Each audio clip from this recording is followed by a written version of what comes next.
A lot of the time, my fishing is planned. I sort of know where I'm going from week to week, and we have a little bit of a set out of what we're going to be doing. But this week is a little bit different. We started off the start of this week with the intention of filming something, but the weather changed slightly, which meant that it wasn't sort of doable or feasible. So we come up to Linear Fisheries. As I know you're all thinking, you fish Linear a lot. I absolutely love the place. But there's one place in particular that in all of my years that I've ever fished here, I've only ever been able to get on once, and that is Henman Hill on St John's. Now we are prime time now. It's the start of May. They start sort of migrating up here as the water starts to warm up, and it's an area of the lake that I don't even attempt to walk around because I always know that there's going to be somebody in there. We was actually just having a little mooch around, me and Brad, enjoying the sun, debating actually whether to wear trousers or wear shorts because it's quite warm. And the guy pokes his head out that's on Henman Hill, and you're all going to think, oh, it's a stitch up, you set this up, but we haven't. And he said, how's it going, mate? I'm just about to go home if you're interested in somewhere to fish. So I'm round here now. I've whipped the trousers off, the shorts are on, the barrel's on sports mode. I'm going to get the rest of the kit out the van, and we're going to have an impromptu session over on St John's on Henman Hill in prime time. I'm probably just tempting fate now. We fished here once, we've done a session film once here with Scott, but yeah, this gear's coming out of here. We're going around on Henman Hill. Let's have it.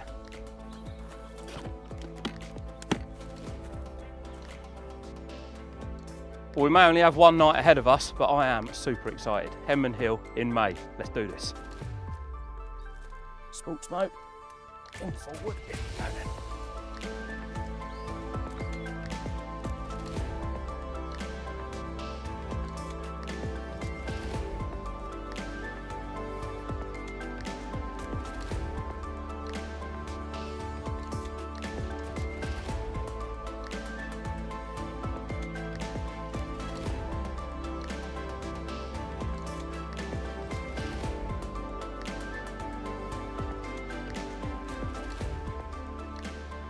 We were round in the peg and I set my gear up in record time. I think part of that was because I'm so excited to fish in here, because I don't, like I say, get the opportunity that many times to go in here, and also because we've only got one night, so I want to make the most of it.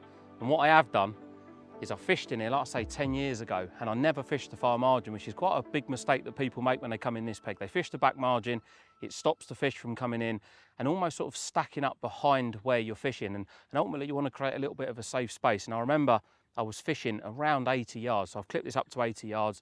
I know it's going to be a couple of free rod lengths off the far side. I'm going to find the clearest spot that I possibly can.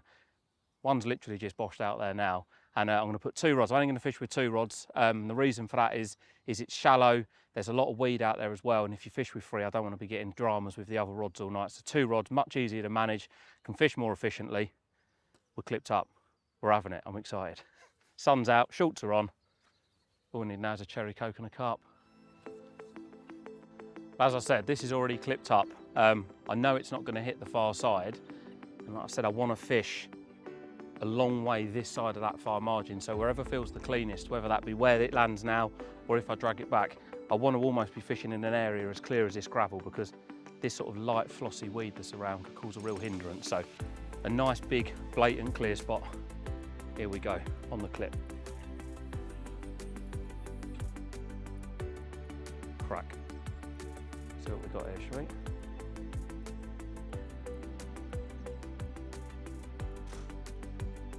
Just crystal clear. That's the one.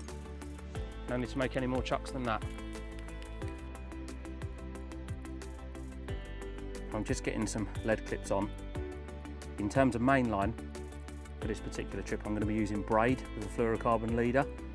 And the reason for that is up here it is quite weedy. It's not, I say it's not thick weed, it's sort of like the matted weed, which when you're fishing with mono, it can sort of catch on it quite easily and quite quickly.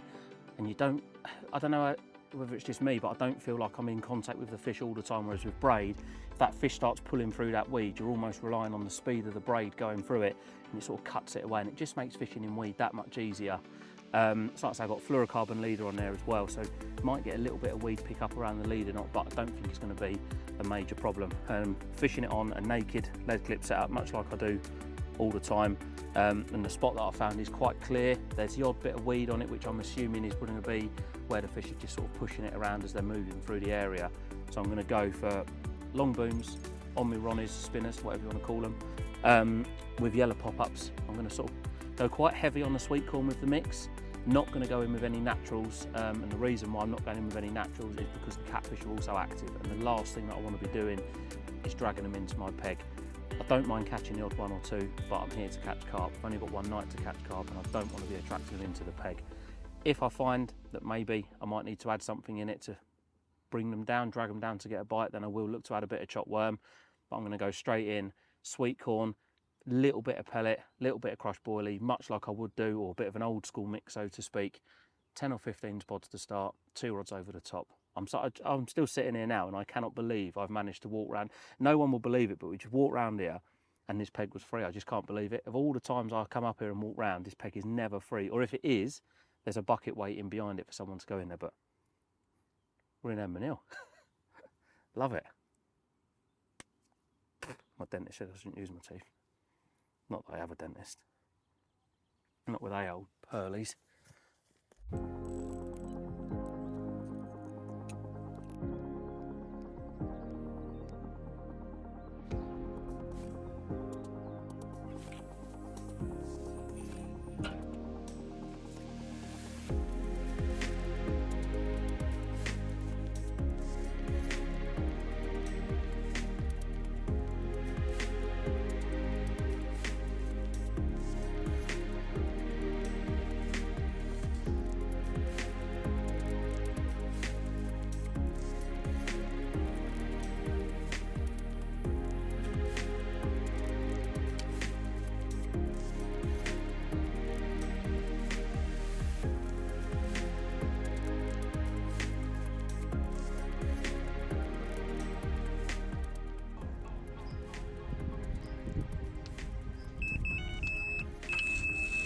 Tom!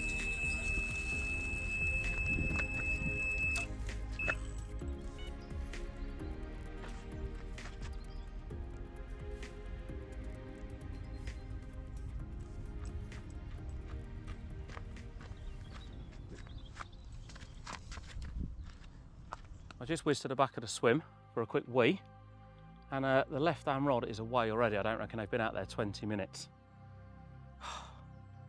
I was excited to come up here before we'd even got the gear out of the van. But yeah, a bit of weed out there. I'm glad I put the braid on now. Bit of steady pressure.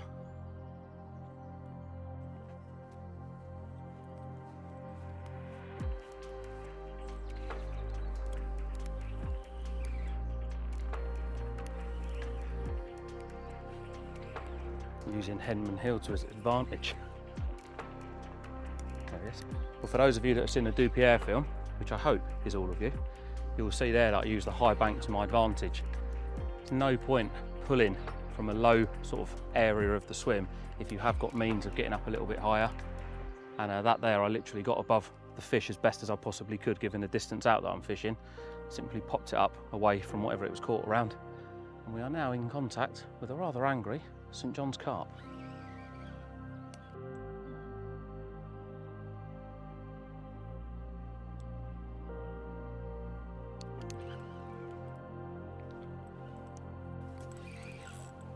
Nice fish there.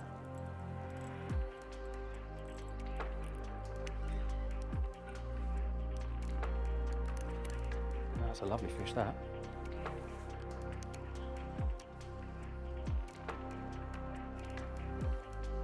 Start the old trip with a good fish, yes! That is Henman Hill in May.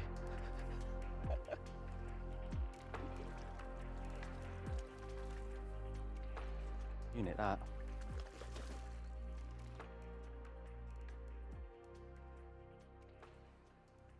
Well, being as prepared as what I am, I'm getting the rod straight back out there because I don't want to tempt fate, but I do think we're on for a few more bites, but I want to make the most of every minute that I'm here because that fish in there is a real good fish. Not only is it big, but it's scaly as well. And we have also seen the big ghosty up here, which last come out at 48 pounds. So that could be a similar weight, if not bigger, given the time of year. So this rod's going back out and we're getting liners on that one. But what I am going to do though, worth mentioning, is I'm not going to put any more bait out. I put about 12 or 14 bombs to start with, which is the similar amount to what I would put everywhere else. I'm only fishing a little over 18 rod lengths was eventually the spot that I ended up fishing. And it was mainly corn, a few tiger nuts that I found in the van, and about 40 or 50 broken boilers in there as well. I've just had one bite on a yellow pop-up. I'm just not having it that they've ate all of the bait, so I'm going to give it at least another sort of 45 minutes to an hour without putting any more bait in. Then I'm going to probably redo the rods, put them back out, a little bit more bait over the top. And middle of the day like now is never very good. I could go right up to the margin to the left, which is where this peg we're actually in is very famous. This is the one where Corder filmed the underwater film. Could go along that margin. I think it would do me a quick bite, but I want to get my spot established out there. But little does Brad know, if it carries on fishing well through the night, we ain't sleeping.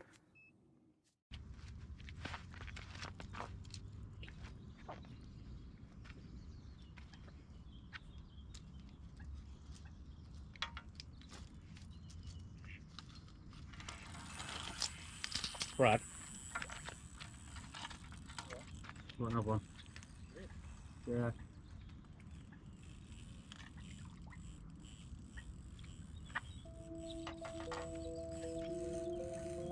Tanked off the floor, didn't it?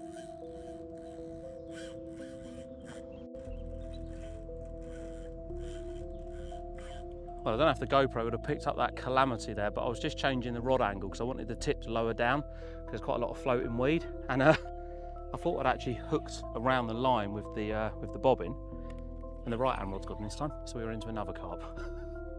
Unbelievable. 2 bites within probably half an hour. Ridiculous.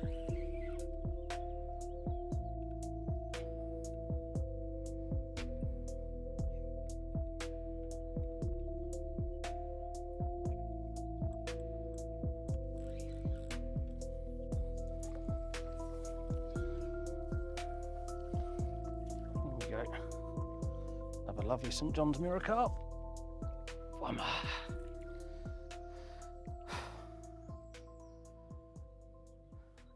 Madness in May is all I can say.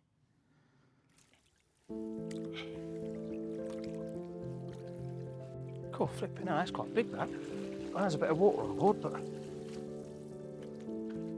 Oh.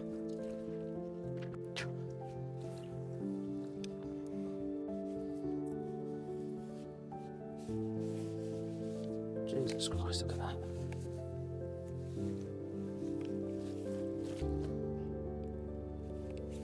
This is without a doubt one of the most incredible carp I've ever caught from anywhere. And he is just over 35 pounds. Wow. Impromptu trips are always the best trips. Oh my God, have a look at this. Get a load of that guy, Bradley.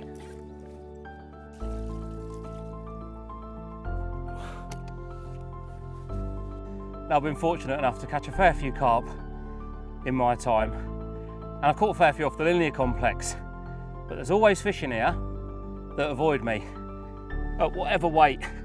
Check that out. Even the planes come to have a visit. Just over 35 pounds of St John's mirror carp. Simply breathtaking. A fish that I've never caught from here before, and you would know looking like that. The first of 2 quick bites, and the other one is looking like a 30 pounder as well. Boy, am I glad we come here on an impromptu trip. St John's gold. Ha ha! Got another one in there as well, yeah. Yeah, it's got a 30, probably mid-30 similar size. Oh my God.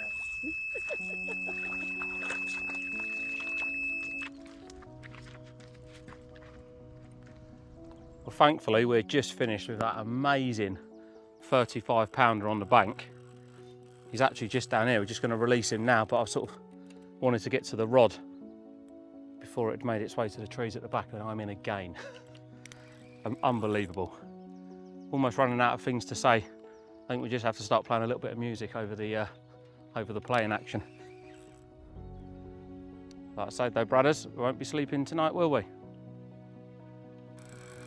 Big old Susans.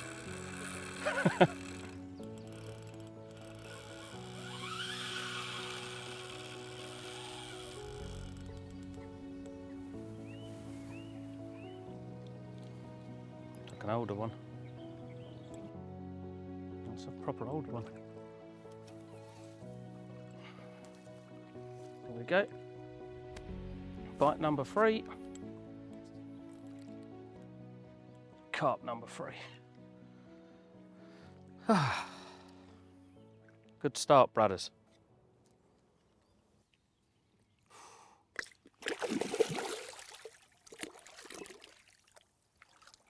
That'll do for me.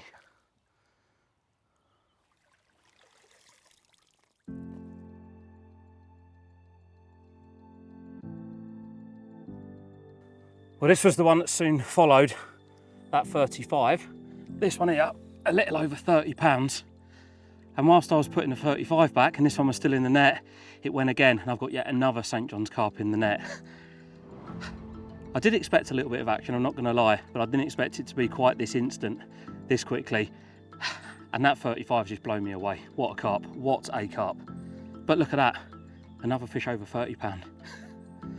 Loveliest of times, as they say. Angry carp.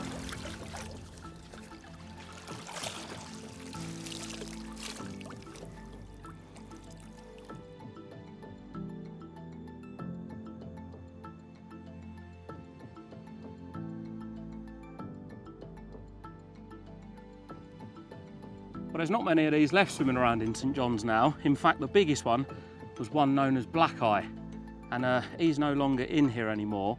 And these are the original, very old St. John's Oxfordshire carp. So to catch one of these is a real privilege. But all 3 fish that I've had so far have all been very different. You know, you've got that really nice scaly 35, which in fact, I think is one of the younger fish that's flying through the ranks. The other scraper 30, and then this one here, probably older than me. In fact, it will be a lot older than me. Just over 25 pound. A real mixed bag start here at St. John's. I've only been fishing a couple of hours. Lovely. Proper old, isn't it? Off you go, my old mate.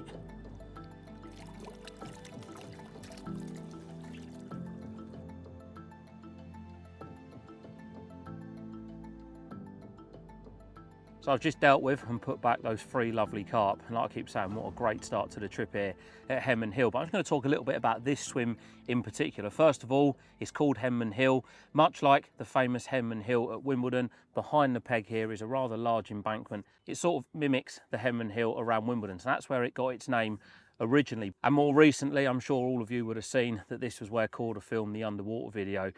They caught a whole host of carp, but they caught the one that I think so many anglers would have dearly loved to have caught. That is the big plated. It is one of Oxfordshire's greatest ever carp, probably one of the great, certainly in my opinion, for day ticket angling, one of the greatest carp that has ever swum in a day ticket venue, and that is why this swim has become so popular. But time and time again, even though loads of anglers come in here, and obviously referring back to the video again, pink pop-ups was what worked for the boys on the underwater video. They get loads of pink pop-ups chucked at them all through the year, but always around this time they sort of start to migrate up here because it's the shallower end of the lake. It's very weedy up here. It's coming up to spawning time. I reckon we're still 3 to 4 weeks off, given sort of the low temperatures that we've had towards the start of the spring, and they sort of migrate into this area, but they keep coming back time and time again. So really, when you come in a peg that gets fished in a very similar way, week in, week out, I always try and do something a little bit different. Now, when you come in this peg, there's no one can fish the margin opposite you, or no one can fish on the margin down to the left. And obviously the first spot that everybody talks about is where the underwater camera was. Everybody fishes there, but there is still carp lingering around even there now today. But I like to fish it slightly different. And because I've fished a lot of busy places over the years, one thing that I've always sort of learned and taught myself really is don't push the maximum of your boundary straight away. Now, the way in which it works here is obviously you're fishing up to the far margin. The peg to my right can also fish that far margin. But if I come away from that sort of 3 to 4 rod lengths, even though it doesn't sound a lot of water, sort of 3 to 4 rod lengths in depth, you've got probably 6 to 10 rod lengths in width. Now, in terms of day ticket fishing, that is a lot of water. It's an area that gets the sun on it all day. There's weed over there. There's overhanging trees over there. and it just screams carp, and the carp hold up there all the time. If I fish from where they want to be, it gives them a reason not to be there. So all I do is I come away from that far margin. Also as well, it's a lot safer, you know, certainly when you're fishing through the hours of darkness, it means that I'm not having to fish locked up to snags. I'm not worrying about sort of oversleeping potentially, or taking a little bit longer to get to the rod and running the risk of a fish going in to them trees. All it means is I can drag them away and I can catch them how I want to catch them. I do believe that if I was to chuck over to that far side, I would probably get quicker bites. But then also what you got to consider, if you're here for 48 hours and you're unable to get your rigs back out under those trees during the hours of darkness, you've pretty much cut your session in half. So by fishing at a nice distance off the bank, I know I'm not going to go up the trees. I've got a nice big far horizon marker to aim at, and it means that I can fish effectively and accurately all of the time. Now, when it comes to finding a spot, it's very weedy up here, but I'm not looking to try and find low-lying weed. I'm not looking to try and find any of the silt, because I don't think you're going to find any of that. I want to find the most obvious gravel area. These fish that are coming up here, they're coming up here to sun themselves. They're not coming up here to make it hard work for themselves to try and find the food. If you fish up underneath the trees, it is like pea shingle. So I want to try and find that off of the trees. And as luck would have it, when I fished in this peg, the one time that I've managed to get in it all those years ago, I'm fishing at exactly the same marker, almost at the exact same distance. And that area is still clear, because I believe that probably a lot of anglers coming in, maybe most of them don't want to fish to that far side, or they can't, so they end up fishing a little bit closer, which means that spot is always nice and clear. So it's always worth considering whenever you're fishing any venue, whether it be day ticket or syndicate, never push your boundaries straight away, because you give the carp a reason not to be there. You can't explore any more water because you've used it all, but catch them somewhere where you know you're going to get bites, but you're going to be able to fish for them safely and efficiently, and ultimately you're going to be able to maintain the best accuracy that you possibly can throughout the entire duration of your session.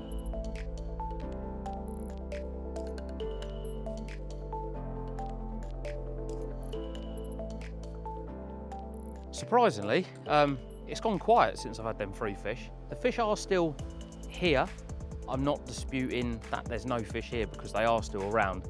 It got quite warm after I caught those fish. And I always sort of find this time of year, between like 12 and 5, it's a hot period of the day. They're not really that interested, and they're just sort of mooching around.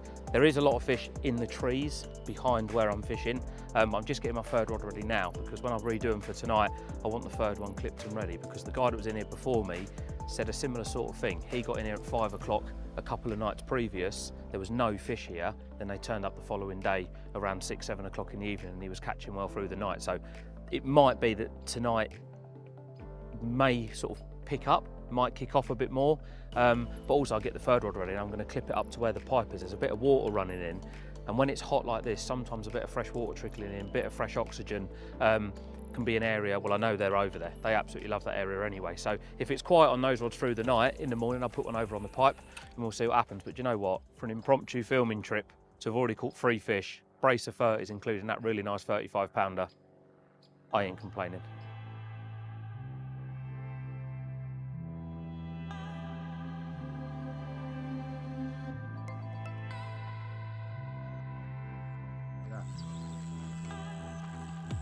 What's on that? There's a catfish. Just showed in the middle down there. Oh, is it? It's been a bit of a prolonged quiet period really, but as is always the way, as that sun dips down and the temperature changes, typically, Brad went to the shop to get some supplies for a barbecue. We didn't even come prepared with the food for this trip. And one rod's gone, and I've got one down in the net down here, and this rod's just gone as well, so both gone off the bait. So it's good, because I was going to redo them anyway, but obviously it just saves me having to reel them in. I can bring them in, hopefully with 2 carp on the end. That one in there is another really nice looking scaly fish as well. They've just started to become a little bit more active, like showing now rather than just cruising around on the top. And like I said before, we're not sleeping tonight, so if this carries on, we stay awake.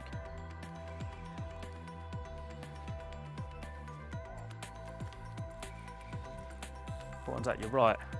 Right, it's underneath that, so if you could just lift that up, please, I'll just go underneath you.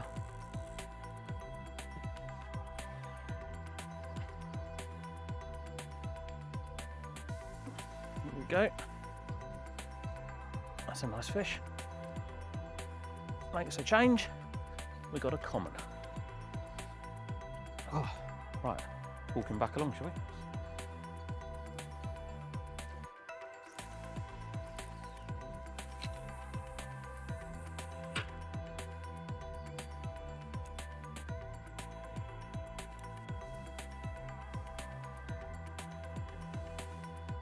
How about that then? First common of the trip. Similar size to the mirror, I reckon 22 to 24 pound, somewhere in that bracket, but what a lovely looking carp. Like I say, nice to get a double take off the bait before I had to redo the rods, so I know that the bait that I put out before has been eaten, because that's one thing here on St John's. If you keep putting bait in, you run the risk of drawing a catfish into your peg, so I almost want to get enough bites to know the bait's gone before I put any more in. So yeah, good news, but there's commons in here to twice this size. Well, not quite twice this size, but 40 plus commons, and there's also a couple of really big mirrors in here which I've never caught and I would dearly love to catch. And like I've said before, we ain't sleeping, so yeah, let's hope it carries on through the night, eh?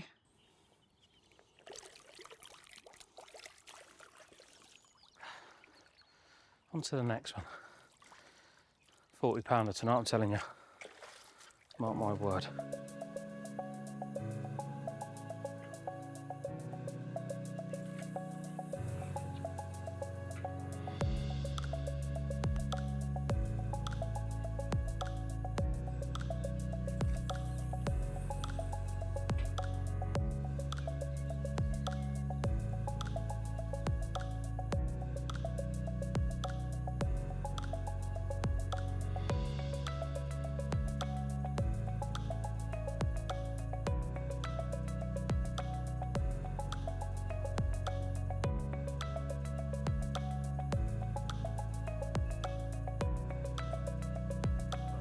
Oh, I've got a bite, got that.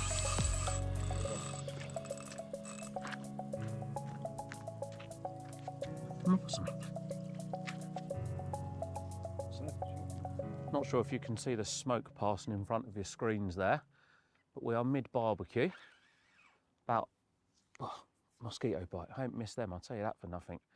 We are about half an hour after it's got dark, and the baited area rod has gone again.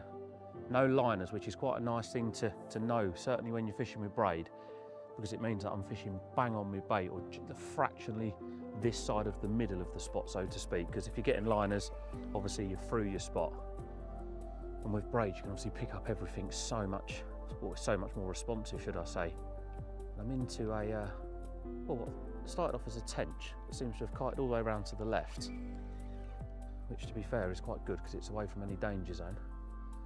And yeah, we are in to another St John's fish, we'll say so far, until I know exactly what we're dealing with. There's a carp, yeah. Nice scaly one. There he is. Another mirror carps. I should get in the water really, I'm being a bit lazy. There we go. The old barbecue disturber. But it's our first night bite. First of the night. It's the loveliest of times. Go in here, there he is. Here he is then, the one that interrupted us whilst we was having our barbecue. A little over 24 pound. Every fish that I've had so far today has all been very, very different. You really don't know what you're going to catch next out of St John's.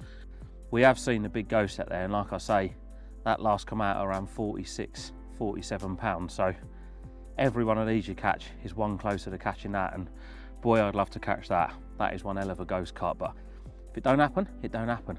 I'm having great fun catching these, and even though we've only got a night, the night is still young, and we've got most of tomorrow as well, so who knows what's next, eh? Look at that. A lovely St John's linear.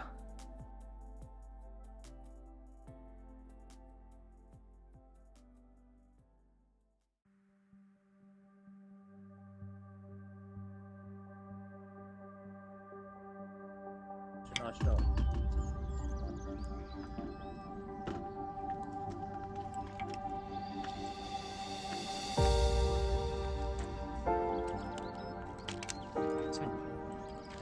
Well, a very good morning, and a good morning it is as well, because I am bent into yet another St John's carp after what I would say is a bit of an anticlimax, or was a bit of an anticlimax last night.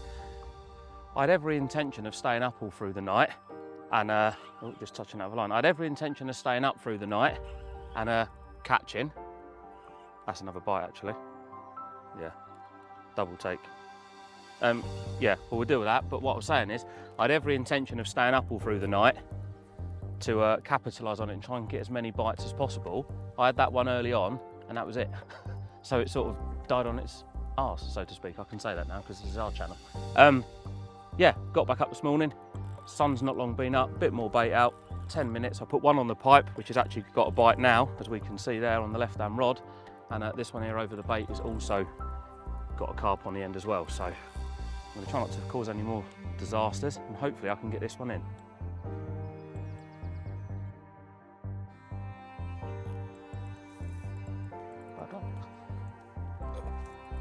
Down here, get him in hopefully. Lovely mixed bag of fish in St John's. Looks like he's ours. We can get on with number 2.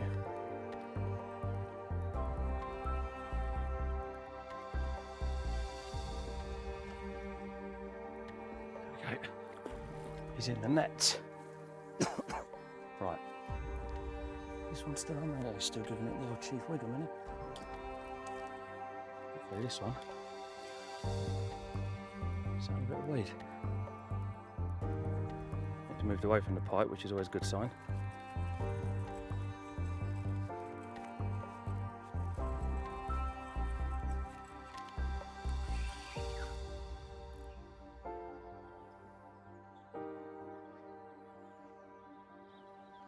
Well, once again, using Henmans Hill to my advantage, the fish that I had on my other rod whilst I was playing that one in had just darted in some weed.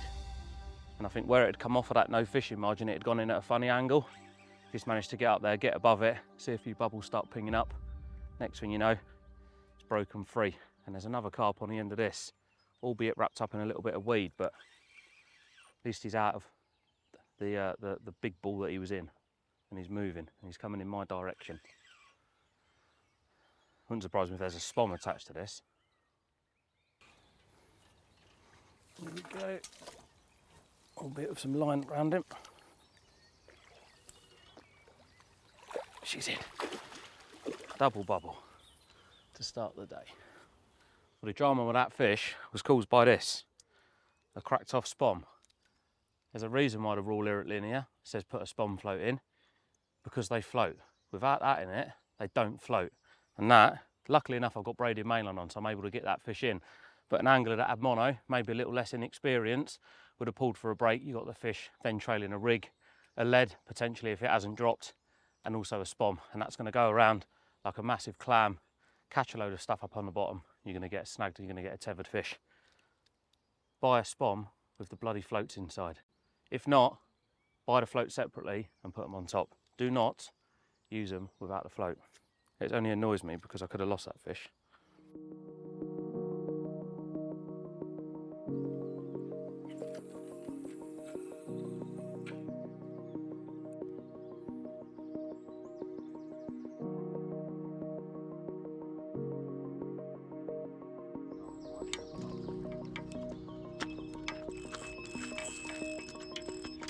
We are on that one.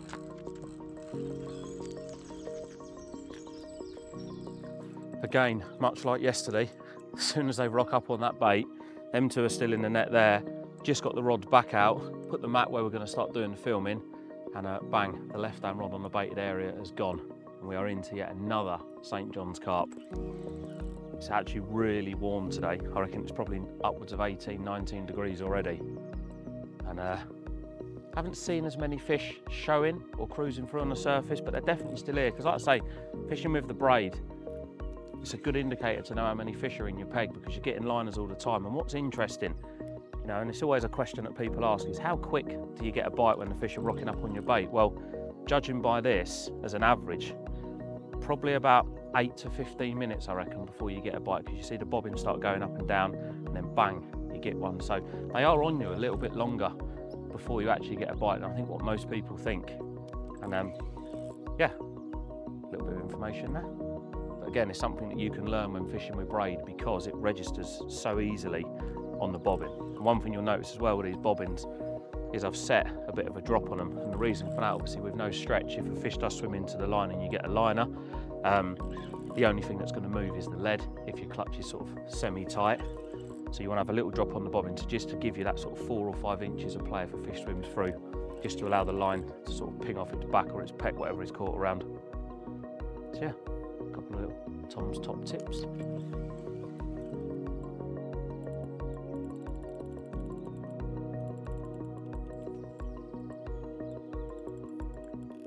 There we go then. I have to double you up with your mate, I think, because I've run out of space. No room at the inn. Come on, in we go. Another St. John's mirror carp over the bait. Lovely.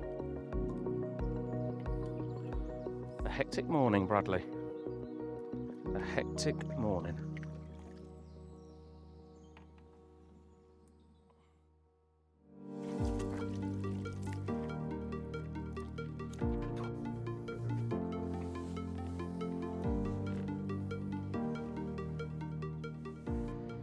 Well, how about that one then to kickstart the morning? In fact, this was the middle bite of the 3 that I've had in real quick succession. This one's just over 26 pound, the other one was 26 pound, and the biggest of the bunch was 28, but this by far is the best looking. Another real long, lean, hard fighting St. John's mirror carp. The sun is getting up now though, it's getting warm. I've got a rod over on that pipe. I reckon if we're gonna start getting bites, or carry on getting bites, should I say, through the day, I reckon it's gonna be along that shallow margin where that water's trickling in. But what a trip so far. Unbelievable action.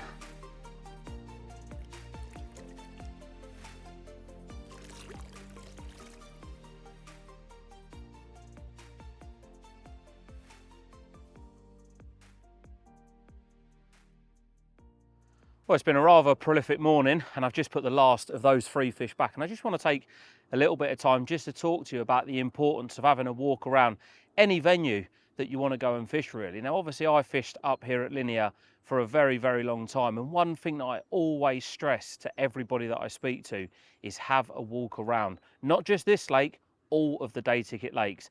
There's over 200 pegs on this complex spread across 7 lakes, and even though I might not be able to get on the swim that I want to get on one particular lake, I will always manage to find a swim on another one of those venues where I'm happy to be fishing. And much like here on Henman Hill, you know, and I've got to be honest with you, quite a lot of times when I drive onto St. John's, running through my mind is, what's the point of driving up the top? There's going to be someone in Henman Hill, because there always is someone in Henman Hill. Absolutely right. There is going to always be somebody in here, but that person could be you. You know, it could well have been somebody else if we hadn't walked around here yesterday and the guy popped his head out of his bivvy and said that he was going. And I know, again, a lot of people say that day ticket fishing, walking into someone's peg and asking them when they're going, you know, it's not everyone's cup of tea, but ultimately, on these types of venues, if you want to put yourself in the best possible chance of getting in a good swim and having a fantastic session, just like what I'm having here now, you have got to put yourself out. You have got to go and ask people when they're leaving. And like you've seen by this trip here, asking someone, mate, when are you going? That can be the difference between having a camping session and having a session where you catch loads of carp. One thing as well that I see so many people doing is they may have only visited the fishery a couple of times, but both of those times they've tried to head for exactly the same peg on the same lake. Now, this used to happen a lot when I used to fish my other syndicate waters back in the day. And you'll catch a fish from a swim and all that person can think about is getting back in that same peg, because they believe that the fish are just going to live in there. They know the tactics that they caught on in that peg. They're comfortable in that peg. They're confident in that peg. But all of these pegs around all of these lakes, around any lakes, at any given time, the right time of year, there will always be fish in front of them. And something else that is majorly important is not to change your tactics too much. You know, just because I come up here onto Henman Hill, it's shallow, I've got to fish over to a margin, I've got to fish on a real clear gravel spot in amongst a bit of weed. The tactics and the methods that I use are exactly the same everywhere else. And the reason they're the same is because I'm confident in them, and I know that if I find the right spot and I present them, there is a very good chance that I'm going to get a bite or two.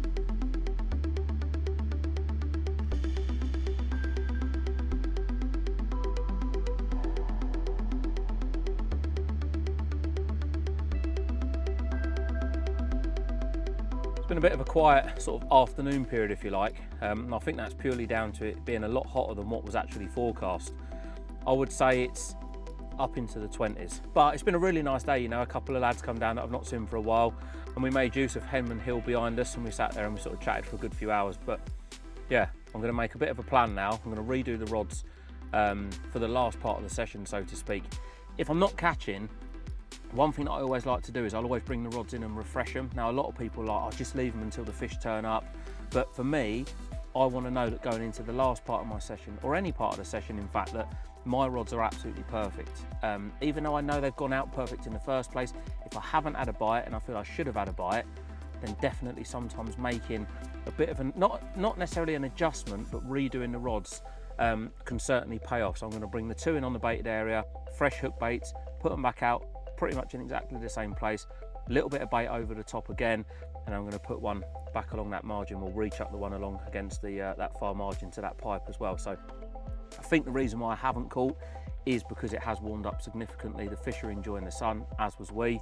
So yeah, hopefully once I've redone the rods, there's going to be a chance of a couple more fish before the session's out. But yes, it's certainly been a hectic session, and I'm almost grateful now that last night was quiet and I managed to get a good few hours kit, because it's been pretty mental this morning. Been nice to chill out this afternoon, but now I've got a few hours left until I've got to hit the road. So it'd be nice to sort of capitalise on any chance that there might be, because you never know, one of them could rip off and it could just be that big ghosty.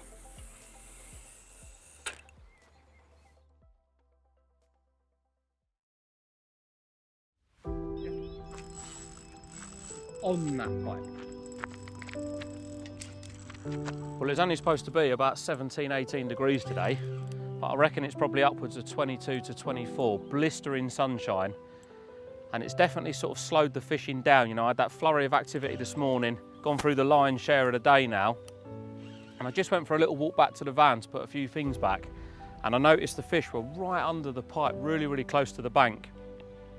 Now, even though I've had a rod over there most of the day, I'm probably about 6 or 8 foot to the right of where I've actually just hooked this carp from.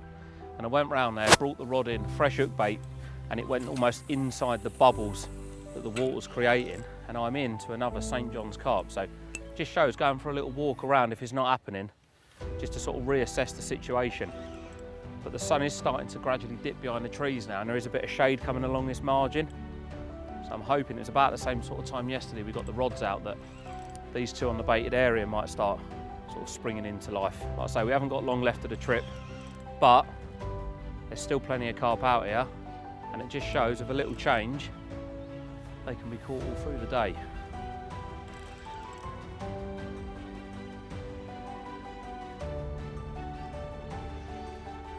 The sun is now hot on my back. Jesus, that is cooking that back fat.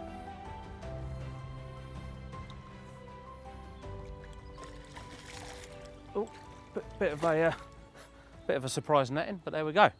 Another St. John's mirror carp. Getting a bit of a common saying that now, isn't it?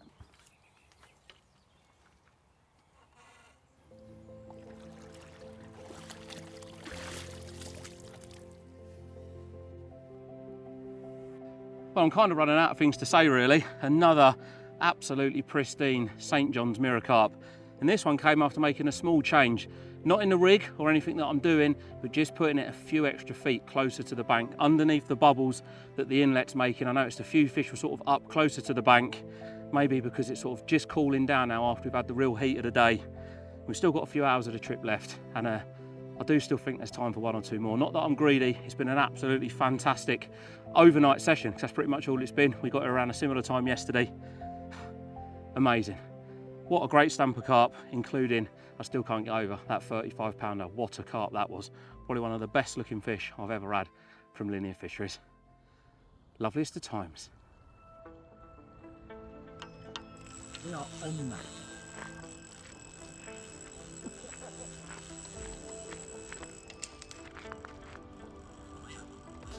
Stomped on that front. Well, that change of going a little bit closer to that pipe is definitely paying off now. We ain't got long left of the session, but every time I flick this rod over there, it is going almost instantly. And I'm into yet another St. John's carp. And there's one just showed out here as well. I'm hoping to get a little bit of time in. There's a guy just had one off the surface as well. Fish can stay there as far as I'm concerned. Surface fishing is not my forte.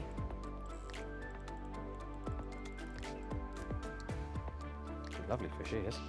Lulliest of times. In we go then, me son. There we go. Do you know what I'm having on the way home? Double quarter pounder meal from McDonald's, plain, Coke, 20 nuggets. On them nuggets. Oh, he's poetry. I'm that much in the flow, I should have been trotting that lead. Start spinning off the reel, it's centre pin.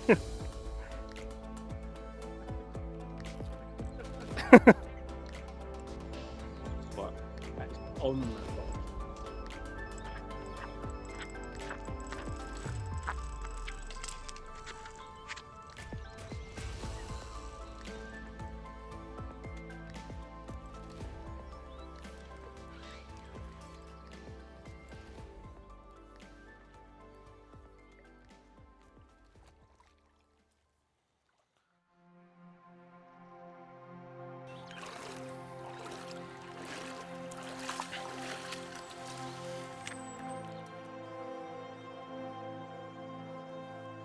Well, this one here, Mr. Angry, was the second one of those 2 quick bites.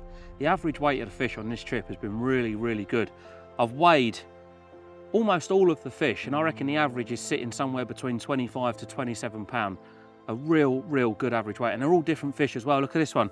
It's got a little bit of two-tone, and if you give him a little bit of a flick, he puts his old dorsal up. A nice, angry St. John's mirror carp. It's been such a great trip. I know I keep saying it, but wow. I love carp fishing.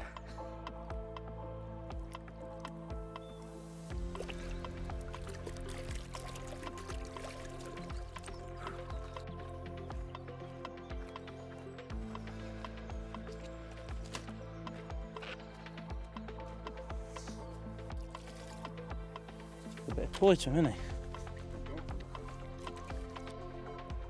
Well, how about that one then? That was the first of those 2 bites that I've just had. Again, another one a little over 26 pound. Each fish has been real individual, really lovely scaly mirrors. Had some plain ones, that immense 35 pounder, and a common thrown in the mix as well for good measure. I love St. John's, such a variety of fish with a fantastic average weight. And the fishing can be really simple. Regardless of what peg you're in, the same tactics will work time and time again. Look at that, another lovely St. John's mirror carp.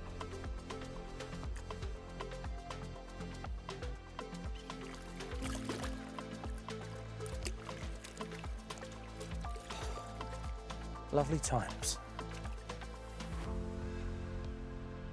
No more action, so that brings us to the end of our impromptu night session here on St. John's. About 30 hours in total that I actually fished, so to quite a lot of people that is also known as a quick overnighter. Action was crazy. I half expected it to be pretty good given the time of year, being able to get in this peg, which was why I was so excited. I reckon all told, I must have had over 20 bites.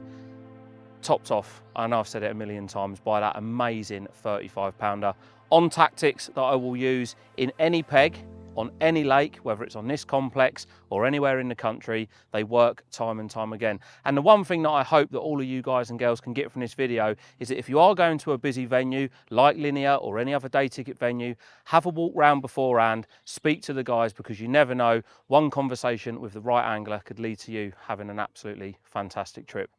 I hope you've enjoyed watching it. Till next time, I'm going to go and sort this sunburnt out, ready for next week.